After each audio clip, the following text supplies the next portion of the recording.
Welcome to the Functional Medicine Radio Show with your host, Dr. Carri Drzyzga, known internationally as the Functional Medicine Doc. Dr. Carri is committed to helping patients find the root cause of their health problems and fixing the cause with natural treatments so they can feel normal again. Dr. Carri is the founder of Functional Medicine Ontario and is the author of the hit book, Reclaim Your Energy and Feel Normal Again. Please welcome your host, Dr. Carri Drzyzga. Hello, everybody, and welcome to the Functional Medicine Radio Show, the only internet radio show dedicated to giving you real solutions to improve your health. Not only are they real solutions, but they're natural solutions as well, because as you know, the one and only true wealth you have is your health. I'm your host, Dr. Carri Drzyzga, the Functional Medicine Doc, and I'm committed to helping you find the root cause of your health problem, fix the cause with natural treatments so you can feel normal again and live your life to the fullest. Just a quick bit of housekeeping before I introduce today's special guest. I'm happy to announce my first book is now in print. The title is Reclaim Your Energy and Feel Normal Again, Fixing the Root Cause of Your Fatigue with Natural Treatments. I've discovered 14 root causes of fatigue. I like to call them the fatigue factors, and in this book I explain 8 of the 14. I've had some amazing feedback on how easy it is to read and understand. It's not full of technical doctory language like most books written by doctors are. And of course, the book also includes my own personal fatigue story, along with 4 other stories from real fatigue cases from my private practice. It's available in paperback and Kindle form, so if you'd like a copy, you can find it on Amazon or on my website at drcarri.com. That's it for our housekeeping, so let's get started. I'm very excited about this week's show because my special guest is Dr. Tracey Marks. Let me tell you a little bit about her. Dr. Tracey is author of the book, Master Your Sleep, Proven Methods Simplified. She's a psychiatrist with 18 years experience and helps women jump off the hamster wheel and manage their life so that they can actually enjoy it. As a working mom herself, Dr. Tracey noticed that her patients and friends were seeking solutions to help them avoid burnout. She's the creator of Beyond Burnout, a resource for working moms, and she's the host of the Beyond Burnout Working Moms podcast. Plus, she also has a private practice in Atlanta. Dr. Tracey, thank you so much for being my special guest today on this episode of the Functional Medicine Radio Show.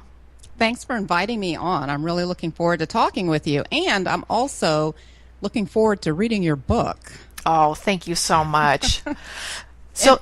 I'm sorry. Go ahead, Tracey. Well, the reason, I'm just going to take over here now. The reason I'm looking forward to it is because fatigue is such a huge thing. That's where we have a big crossover. Yes. You were just introducing me talking about burnout and things, and that's like one of the cardinal symptoms. One of the first things people will complain about is just being tired all the time. Oh my gosh, you're practically reading my mind, Dr. Tracey. So, can you explain to our listeners what is burnout exactly? Because I think they've all heard of it, but I'm not sure they really know what it is and how is it formally diagnosed? Yeah, so there's a lot of overlap between burnout and depression, but the burnout, there's different researchers that have, one in particular that has a set of criteria.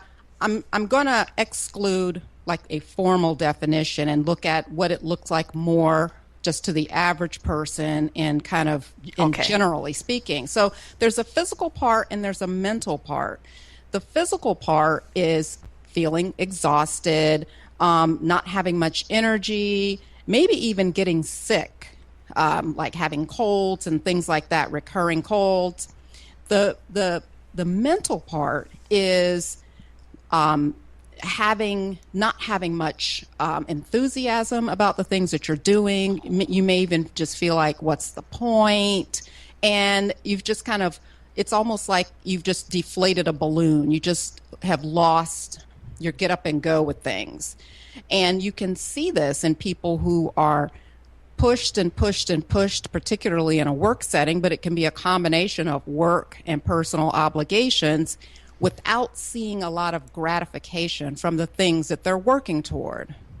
Because it's much easier for people to just keep pushing forward if they're getting something positive back. But when you're giving and giving and giving and still not really seeing much reward from it, that's when people start to get burned out.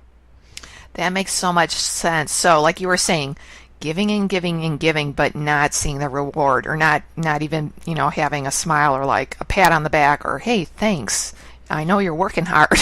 like those little things are big.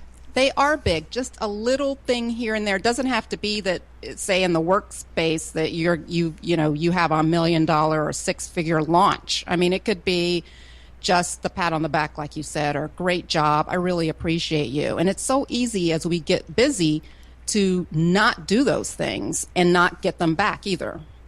So I can totally see for my life, and I think probably a lot of our listeners are probably having like the same aha moment right now, is that for us as individuals, whether it's our professional lives or in our personal lives, that it really is important to recognize other people.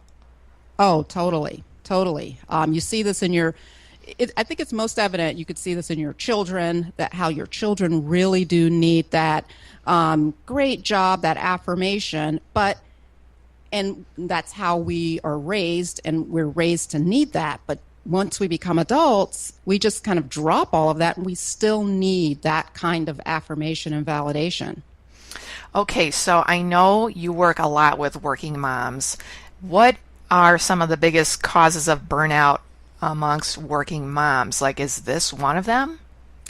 So this is one of them, as far as kind of being on the hamster wheel, as you mentioned earlier, in both the work setting, and then coming home to a second shift job of cooking, maybe even cleaning, helping with homework, getting kids ready for bed, all of that kind of stuff. I mean, by the time you add those two together, you're talking about a 16-hour day or so. But also, some of the things that I think really accelerate this process are when people take shortcuts with their physical health, particularly sleep. Absolutely. So I was just thinking about that. How does sleep, or let's see here, what's my question? Do people that have burnout, do they usually sleep too much, or are they not getting enough sleep, or how does sleep relate to the burnout? So I think sleep is one of those things that we just easily see as expendable, or if I've got more to do today, I'll just sleep less. So I'll go to bed later or get up earlier. And I'll have more coffee. And I'll just have more coffee or more Adderall or whatever. Yeah. So, and don't get me started on using stimulants to keep going. But so usually when people are working too hard, they sleep less. And the average amount of sleep that different studies, including the National Sleep Foundation, have established that adults need, it's between 7 and 9 hours. Mm-hmm. And so in studies that show physical problems because of not sleeping enough, it's usually anything under 6 or less, or even over 10 hours. So long sleepers even have more physical problems. But to answer your question, usually people just start sleeping less. So 6 hours, 5 hours, 4 hours, staying up late, and that really affects both the mind as well as your body, because chronic sleep deprivation results in elevated cortisol levels in your body. And I know you know what elevated cortisol levels lead to lots of physical and mental problems. Yeah, so for our listeners out there, cortisol is the hormone that our body makes to try and help protect us from the negative effects of stress. And then once cortisol starts to get out of balance, Well, that affects 12 different body systems, and that has like a whole domino effect. It has a whole snowball effect. I know you're in Atlanta and you don't want to hear about snowballs, but yeah, it has a whole snowball effect in your body. I just have to interject this for 1 second. I grew up in Florida, and I'd watch the cartoons where you could start with a little pea rolling down a snow slope, and then it turns into this huge thing. And I never got how that happens until we had a big snowfall here. And I noticed that you could lift the snow up almost like a blanket or something, and it just created this huge ball. So it took me 40 years to really understand the whole snowball effect. I really didn't know what that was. Well, I'm in Canada. I'm in Ottawa, and it's considered the snowiest, coldest capital of the world. And in my front yard there, the snowbank, from shoveling the snow from the driveway, gets to be on average 6 feet tall during the winter time. That's a person's height. Yeah, it is. It's good exercise. Okay. That's true. Okay, so Dr. Tracey, I would love if you could delve a little bit into the stimulants, because I know for me personally, I've struggled on and off with coffee. I've had an addiction to these ice caps, and right now I'm totally off caffeine. It's going on 3 weeks now. So can you talk about the different stimulants that people use and why are they so bad?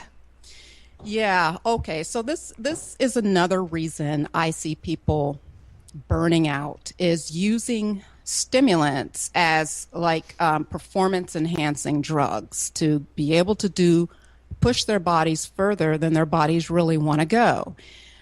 It starts with the low-level, non-prescription things that you could just get yourself, like coffee, which has the caffeine in it, which is the stimulant, or sodas that also have caffeine. So anything non-prescription, the main stimulant in it is caffeine. And caffeine, without getting too detailed, stimulates dopamine in the brain and things like that. So that's kind of how you can get the feedback in your brain of, I need more of this, thank you for this, and we call it reward. Aside from, and usually when people drink too much or ingest too much caffeine, they notice that not only are they more alert, but they also can feel jittery or feel uncomfortable. So it's not that hard to gauge when you've had too much. The prescription stimulants, on the other hand, which are also very popular for people to either get from their doctor or to get off the internet, are things like Adderall, which is in the amphetamine category, or things like Ritalin. And I can't tell you how many adults I will see, even though, well, let me just say, so we normally use these stimulants to treat children with attention problems, because we know that when you use these stimulants, it helps people who really do have ADHD connect their thoughts together better. Well, you can have adult form of ADHD that tends to be a little bit milder, but those people typically had problems as children too, whether or not they got on medication. But I can't tell you how many people I will see as, say, 35-year-old, 40-year-old adults who are now saying, I can't concentrate, and feel like, I really think I have ADD. I probably had it as a kid, but I'm just not getting my work done. And when I delve deeper, they're not getting their work done. They're not sleeping. They've just got too many projects going on. They're short-handed at work, so they're working longer hours. I'll tell people, you don't want to be on something that allows you to be at peak form at 10 o'clock at night. No one should be at peak form at 10 o'clock at night if you started working at 6 o'clock in the morning. Okay, so you're giving us a ton of great information. So talking about burnout and how a lot of people start cheating on their sleep so that they can have more time during their day. And then because they're tired during the day, they start taking stimulants. A lot of it is caffeine and sugar. Some of them go beyond that and taking medical stimulants like Ritalin and Adderall. So for the listeners out there right now who are like, I think I might be heading towards a burnout, what kind of information can you give them so that they can start having more sleep? And I think too, from my private practice at Functional Medicine Ontario, I've had people, they're like, Dr. Carri, are you going to make me quit like coffee on the first visit because I can't do that? And I say, no, we're not going to do that on day one, but that, we're working towards that. So what are some of the things that people can start doing now? Okay, so there's a lot of factors involved in how your body functions during the day and your ability to sleep at night. So I usually say the first place to start is with your sleep, is having a regular bedtime, because often I will ask people, what time do you go to bed? And they'll say, well, it depends. Well, it shouldn't depend. It can fluctuate maybe a half an hour at most, but you should not have this wide swinging, it could be 10, it could be midnight, it could be 2 a.m., it just depends. So you set a bedtime, and that time that you set needs to be between 7 to 9 hours from the time you need to get up. How do you know whether it should be 7 hours versus 9 hours? See how long you sleep when you're on vacation or on a long weekend when there's no alarm clocks. How much sleep do you really need to feel rested? From that point, and this might sound very self-evident, but it really makes a difference to prioritize sleep as something you prepare for. You prepare for bedtime as opposed to it just kind of happens upon you because you just kind of conked out with the remote in your hand. So once you set a bedtime, now you are making sleep a priority. The hour before bed, you actually do a preparation, a wind down period, because you can't say be on email and paying bills 10 minutes before you want the lights out, because your mind, if your mind's working too hard just before bed, it's gonna still be working hard.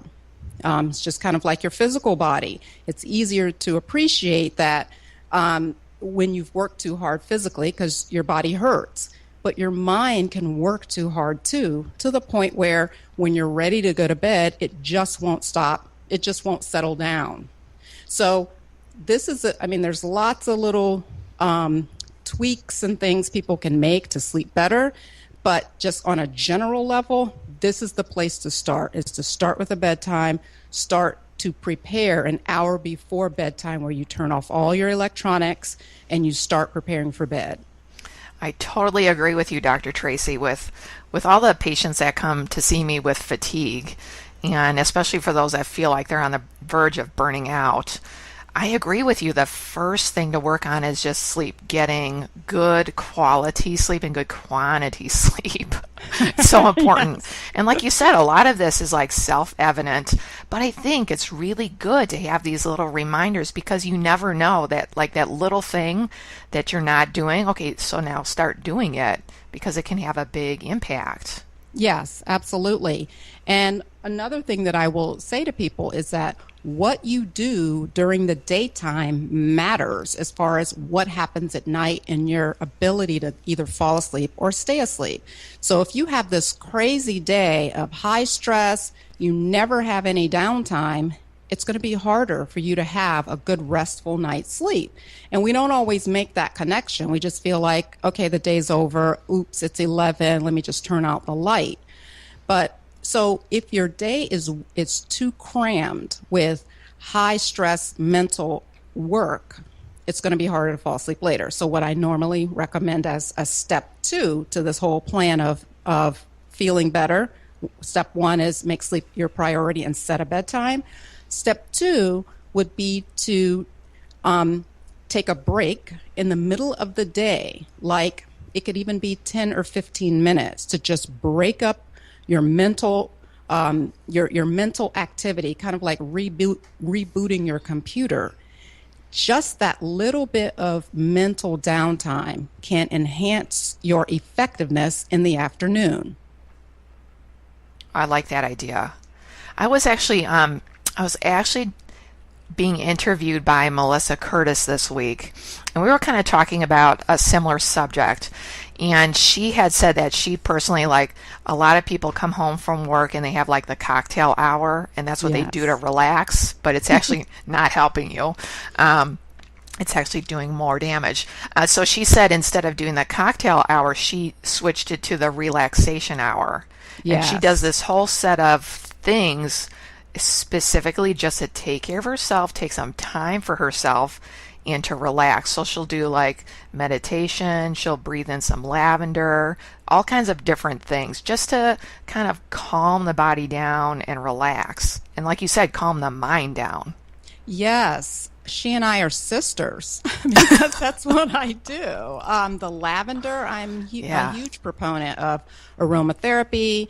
And so, yeah, absolutely. It's like you're decompressing your mind, which is important because your mind is your like computer processor, and if you don't treat it well, it will not treat you well, and you'll pay the consequences. Exactly. So can you explain to our listeners about binaural beats? What is that? Can you explain it in simple language, and how can binaural beats help us relax and sleep better? Yes. Okay. So I'm going to try and make this as simple as possible. Binaural beats, or another term for them, are binaural tones, are it's the product. It's a tone that your brain makes in response to hearing two different tones of two different frequencies. So what I mean by this is, normally when we hear a sound, if we hear something in one ear, like a dog barking in your right ear, and then in your left ear you hear a horn honking or some other noise, your brain just knows how to block out one tone or receive them as two separate sounds that you're hearing. Okay. If you hear two sounds in both ears that are so close together in frequency that it's hard to tell the difference between the two, the brain will just subtract those two frequencies and create another tone that's kind of the difference between those two frequencies. Okay.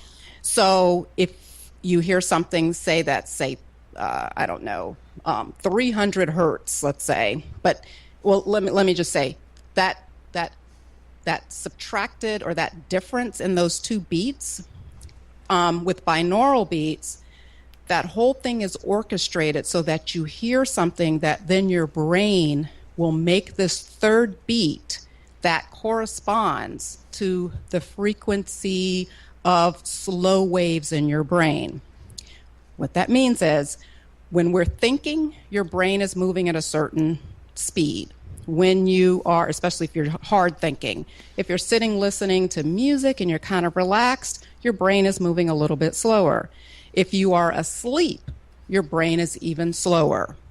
So with the binaural beats, the music is composed in a way that you listen to it, and then your brain hears these two separate frequencies through stereo headphones, and it creates this third tone inside your head that's the same as if you were in a relaxed state. And that tone kind of makes the rest of your brain waves slow down, kind of like having food and having a group of puppies just kind of follow you around. Your brain creates this third tone in your head, and the rest of your brain goes, oh, okay, and they adjust and slow down to correspond to that third tone. So that's the science behind it. Another way of putting it is that it's a way of creating a relaxed state in your mind by listening to music.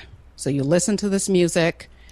The music is manufactured to have these two separate tones and all of this business that you're not really aware of. You just kind of hear the sound. But then your brain hears it and goes, okay, and it adjusts and slows down.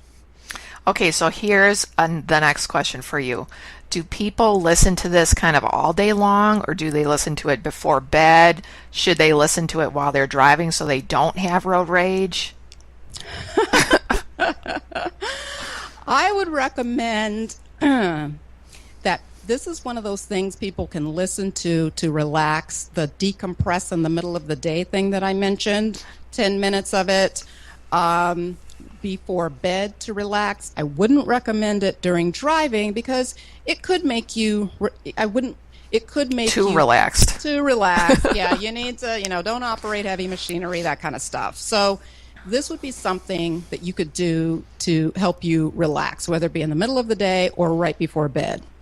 I know there are a lot of listeners out there that try and multitask, but sometimes multitasking will get you in trouble. So just like this, you don't want to listen to this while you're in the car and texting at the same time.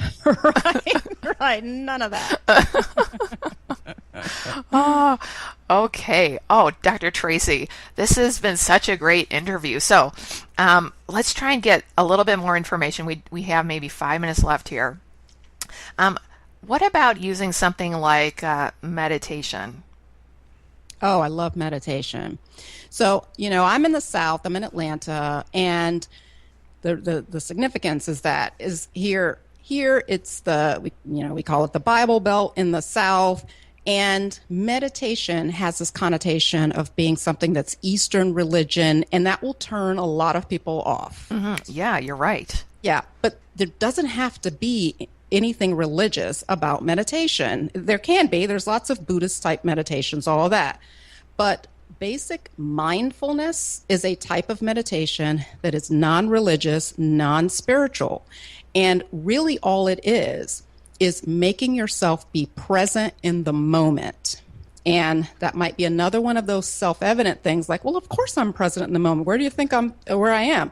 Well, most of the time we're not. You're driving, you're thinking about your grocery list, or you're thinking about what you have to do when you get home. You have your phone and you want to check a text. That is not being in the moment.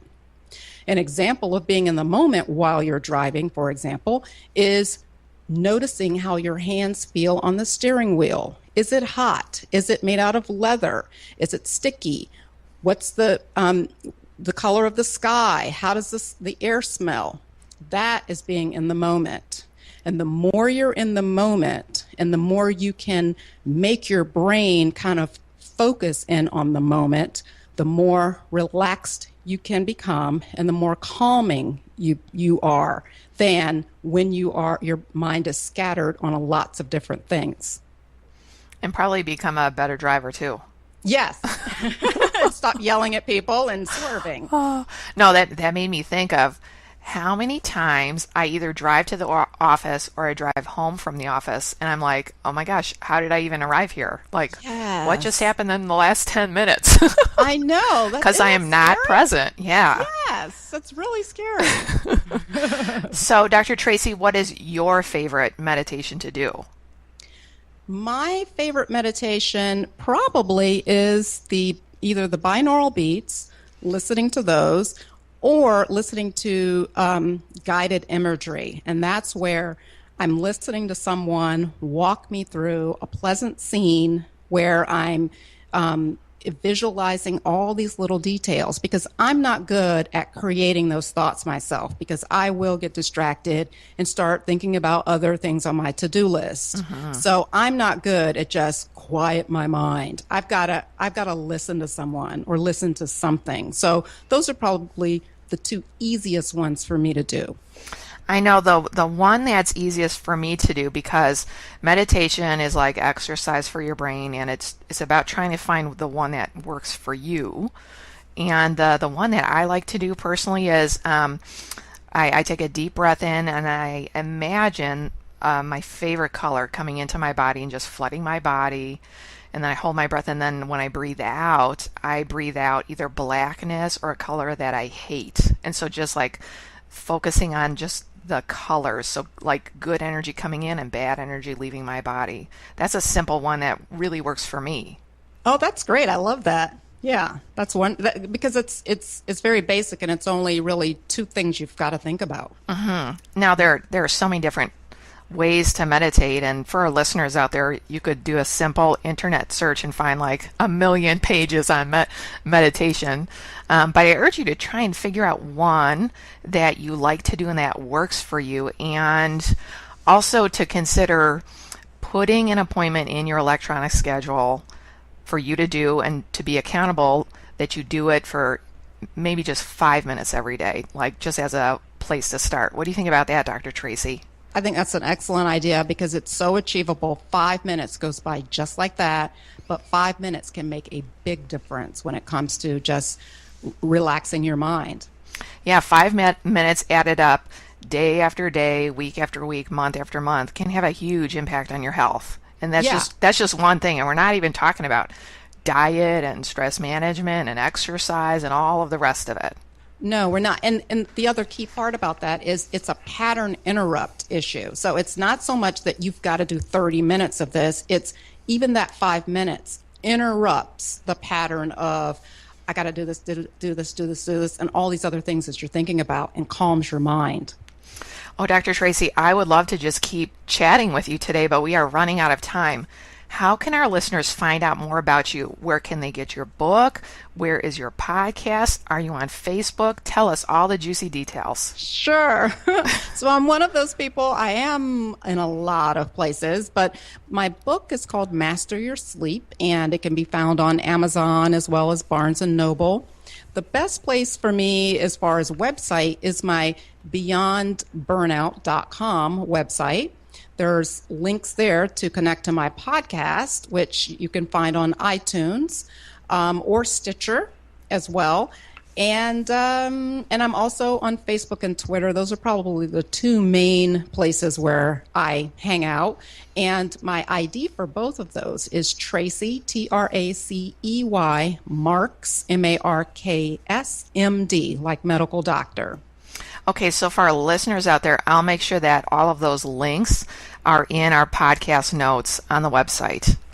Dr. Tracey, thank you so much for being my special guest today. This has been an awesome interview. Yes, it was fun. Thank you so much. All right, that wraps up this very special episode of the Functional Medicine Radio Show with Dr. Tracey Marks. And I want to thank you, our listeners, for tuning in today. And I'd like to invite you back next week for another great episode of the Functional Medicine Radio Show. As always, I'm your host, Dr. Carri Drzyzga, the Functional Medicine Doc. Have a great week, everyone. You've been listening to the Functional Medicine Radio Show with your host, Dr. Carri Drzyzga, known internationally as the Functional Medicine Doc. Dr. Carri is committed to helping patients find the root cause of their health problems and fixing the cause with natural treatments so they can feel normal again. Dr. Carri is the founder of Functional Medicine Ontario and is the author of the hit book, Reclaim Your Energy and Feel Normal Again. Please tell your friends about the Functional Medicine Radio Show, and we'll see you next week with more from Dr. Carri.